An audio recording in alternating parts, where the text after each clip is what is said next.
Right now, the global headline suggests that a massive, high-stakes geopolitical tug-of-war is centering on a single nation.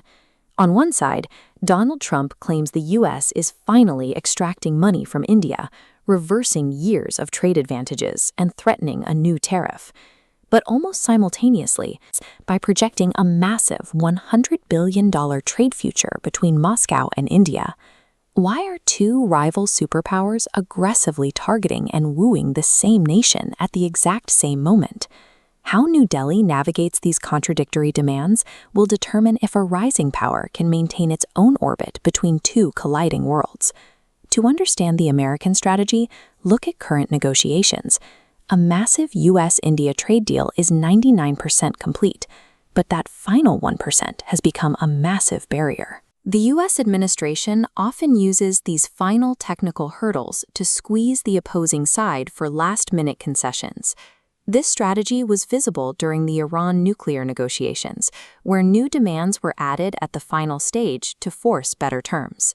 Against India, these levers involve claims of a $500 billion commitment for American goods and surprise tariff threats linked to labor standards.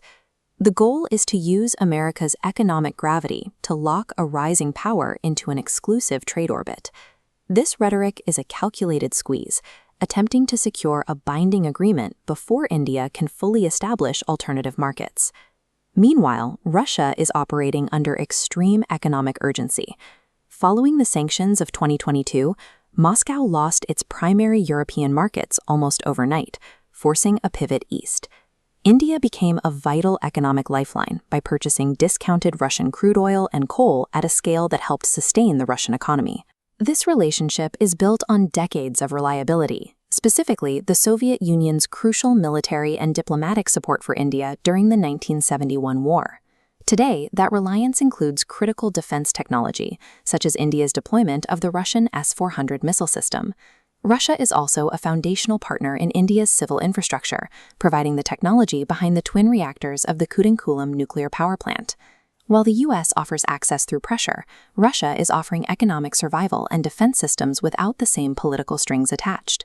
India absorbs these external forces through a doctrine known as strategic autonomy. Rather than joining a single bloc, New Delhi makes independent decisions. This creates a dual-track reality. India secures AI and investment from the United States, while simultaneously relying on Russia for its energy needs and legacy defense grid. This explains New Delhi's quiet response to U.S. tariff threats.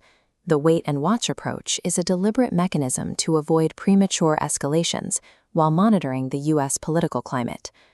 By refusing to play a zero-sum game, India is actively neutralizing the traditional leverage superpowers use to dictate behavior. During the Cold War, middle powers were generally forced to choose between the American or Soviet sides. Today, India's market size and rapid growth have made it difficult for the West to apply effective sanctions. They are now too large to be isolated. The inability of Washington or Moscow to fully dictate New Delhi's behavior suggests the unipolar era is ending. We have entered a multipolar world where absolute superpower loyalty has faded and market leverage has become the primary rule of the road.